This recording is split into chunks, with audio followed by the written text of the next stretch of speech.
ভিডিওটা শুরু করার আগে কথা বলে নিই, আপনারা যে যেখানে আছেন সাবধানে থাকবেন, সতর্ক থাকবেন, আর প্রতিদিন চাকরির ভিডিও পেতে চ্যানেলটা সাবস্ক্রাইব করে পাশে থাকা নোটিফিকেশন বাটনটা ক্লিক করে রাখবেন। আজকে ব্র্যাক নিয়ে কথা বলবো। ব্র্যাক একটা জব সার্কুলার পাবলিশ করছে। আজকে আমরা এটা নিয়ে কথা বলে, এটা হচ্ছে তাদের অফিসিয়াল বিজ্ঞপ্তি। ভিডিও ডিসক্রিপশনে আমি একটা লিঙ্ক দিয়ে দেবো, এটা ক্লিক করে ডিটেলসটা আপনারা এখানে পেয়ে যাবেন। এখানে আসলে দেবেন যে ফার্স্ট ইয়ার পজিশনের নামটা দিয়ে দিচ্ছে যে deputy manager capacity development internal audit.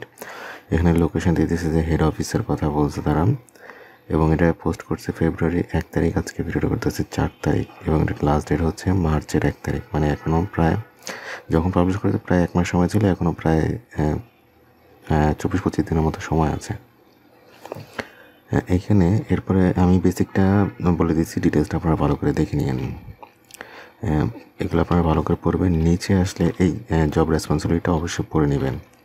নিচে আসলে যে এডিশনাল জব রিকোয়ারমেন্টের ভিতরে এই জিনিসগুলো তারা বলছে, এবং এডুকেশনাল রিকোয়ারমেন্টটা হচ্ছে এখানে minimum graduations in any discipline prefer করবে, হচ্ছে ইংলিশ স্টাডিজটা প্রেফার করবে, এবং এখানে এক্সপিরিয়েন্স চাচ্ছে হচ্ছে অ্যাটলিস্ট 2 ইয়ার্সের working experience in internal audit training and capacity development service will get preference. মানে আপনাকে 2 বছরের রিলেটেড ইন্টারনাল অডিটের সেক্টরে আপনাকে 2 বছরের এক্সপিরিয়েন্সের কথা তারা বলছে এখানে।